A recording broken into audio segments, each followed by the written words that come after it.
This is challenging. I'm recording on my phone on my bed. Look, I'm reading I'm reading Kingdom of Ash. Can't wait to be done with Throne of Glass. I'm sorry. Yeah, I've been doing this since September. It is February. For 5 months. I'm on page 176, chapter 19. There's moments where I'm like, okay, I'm in it. I'm curious. Let's see what happens. And then there are other moments where I'm like, please, for the love of God, just move on. I mean, what's happening on one side, it's very dark and it's very upsetting.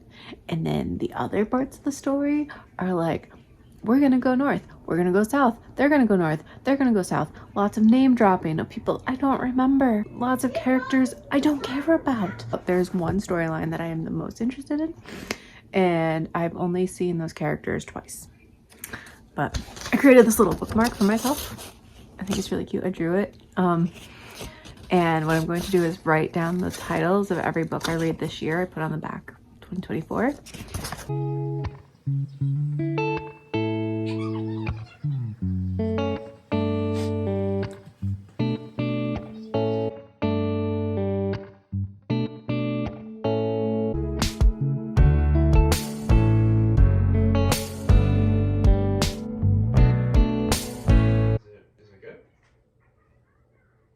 On the plain before the southern side of the keep, flowing to the lake edge itself, the rocks settled. The rocks, they're like these big flying creatures. It has long been kept clear of settlement. The flat expanse hurdled hot springs and prone to annual flame, though a few southern farmers still try to coax crops from their hearts. I don't care! Pick up the pace, Sarah J. Maas! It's a western part of the lake itself. Before the western falls tucked into the fangs had been dammed up, their roaring waters quieted to a trickle that fed the lake. For centuries, Carol's ancestors had debated breaking the dam, letting the raging river run free once more now that their ancient forages had given way to a few water-powered mills that could easily be moved elsewhere. You know what happens before these two paragraphs? Dawn broke and the rocks arrived. So many rocks that blotted out the watery sun, the bloom of wings and rustle of feathers flying sky. People cried out this time, their voices a herald of the screams to come when that army reached their doorstep. Right? Shit's happening. And then it's like histories of this dam that they thought about breaking that's now a trickle in farmers and crops. So there is a chance that at some point that dam will break and it'll be relevant. I don't think it will be. It doesn't even matter. I would bet you $1 million this dam will never come back in the rest of the story. Not worth the dam. You wasted 2 paragraphs on it. Oh, there's more. Yet the destruction of breaking that dam would cause. Chekhov's dam. There's no dam. Chekhov's dam. There's no dam, damn it. There'll be no dam. I'll be damned. The dam will not break. The levee breaks.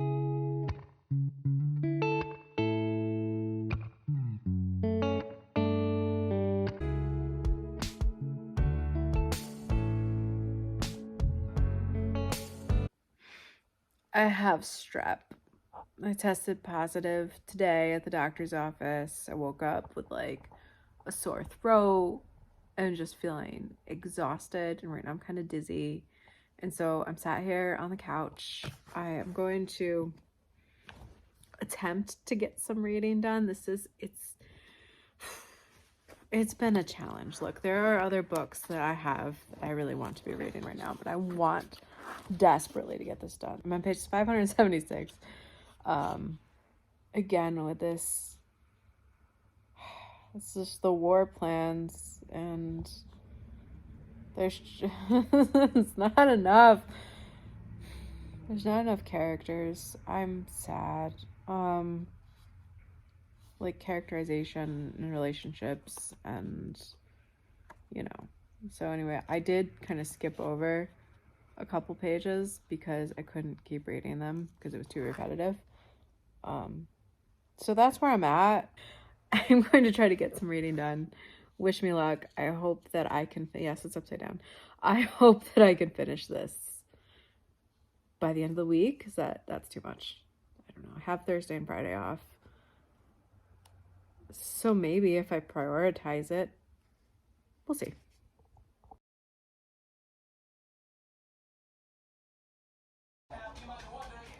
I'm doing my best to finish this book this weekend. So today, tomorrow, I'm hoping to be done with the Throne of Glass series. I'm on page 757. I entirely plan to have this done in 2 days. And I will say that when I got to page 700, a little bit before that, that's finally where I was like, okay, I'm in it. I'm interested.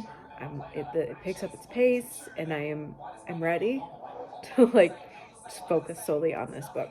It's a little more interesting, um, and like I said, like pages 650 to 700, like I was like riveted. So that's where we're at.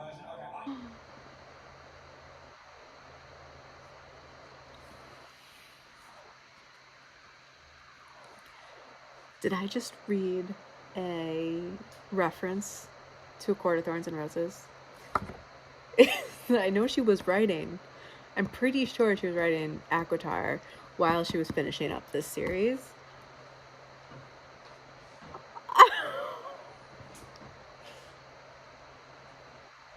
That has to be a reference. It has to be. It can't not be. Literal tears in my eyes right now. She referenced Aquatar. I'm crying. I take it all back. 5 stars. 5 stars. I take everything else I said back. That is amazing. Amazing. Pure gold. So when I first heard of the Sarah J. Maas quote unquote multiverse theory, the Mossverse or whatever it's called, I didn't believe it. Like I was like, people are just crazy. They want these worlds to interlap. They want there to be a multiverse, but that just, she's a genius. She can think so far ahead from anybody else that I know. Like there is no other writer, author in the world that plots out these little details so far ahead. I'm blown away. I'm just completely blown away by all this.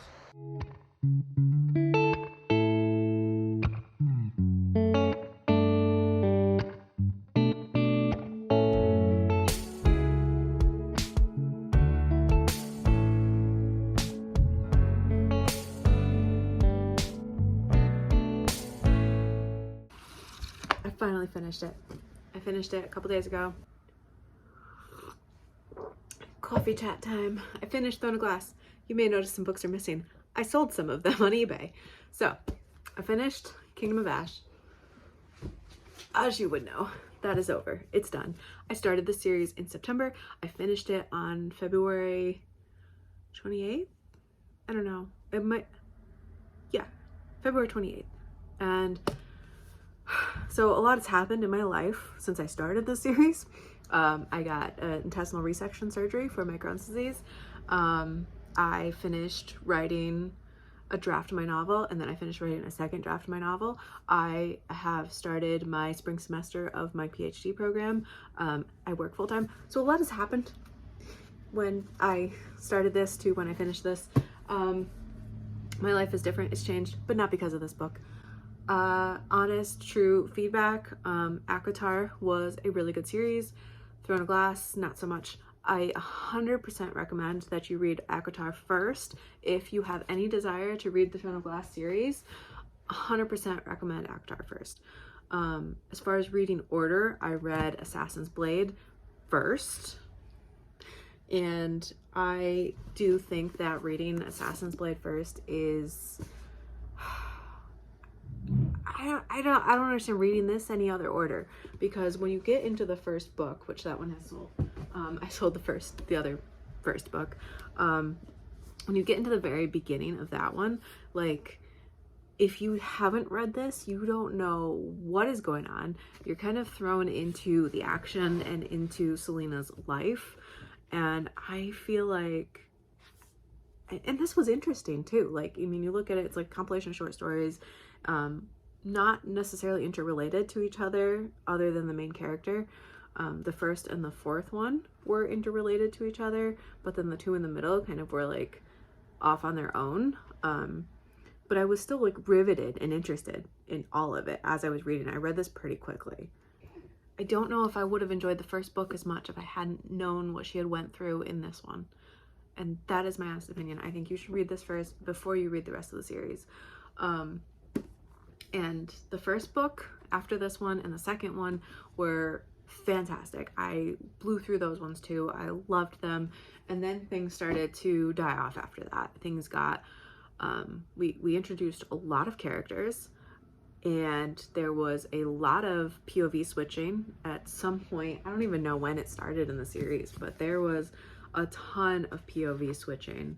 And it started with 3 of the characters, including the main character. And then it started introducing Manon, who is a witch. I hope that's not a spoiler. I don't think it is.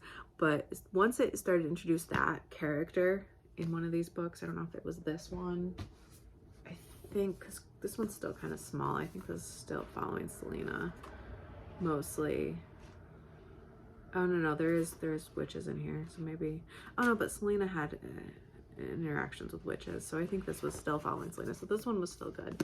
I think it was when you get into here that it introduces Manon, and every time I read one of her sections, I was like, please, for the love of God, let's move on. I had no interest in her character, couldn't stand her, hated her story, was not interested. And from then on, the series was hard to read. It dragged. I picked up other books in the meantime because I was like, I needed something else to read. So overall, it's a good story, but too many switching of POVs. It could have been half the size it is. We could have had less characters and had a very similar story and reaction. I did like a small romantic side story of 2 characters that if you were to big picture cut characters out, they probably would have gotten cut out. That was my favorite love story. The main love story between the main character, main character, and her partner that she ends up with, boring. I was bored. I wasn't interested. It didn't do anything for me. So that is my take on Throne of Glass, Kingdom of Ash. Kingdom of Ash took probably the longest to read. That makes sense. It's the longest book. It's 980 pages. It was the hardest to get through, you've already seen my reactions to that. But it's over. I'm so glad it's over, and I can't wait to move on to the next one.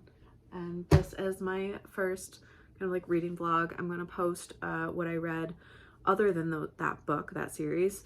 And then I'm also going to post my plans to read for the month of March. I hope you liked this video. Please subscribe and stick around for more content. I have lots of lofty reading goals, and again, I'm writing my own books. I might post some vlogs of writing vlogs. I'm working with an editor right now, and I'm very excited about getting that off to an agent, hopefully by the end of the year. Multiple agents, and hopefully have one pick me up. So I hope you have a wonderful day, and I look forward to speaking with you next time.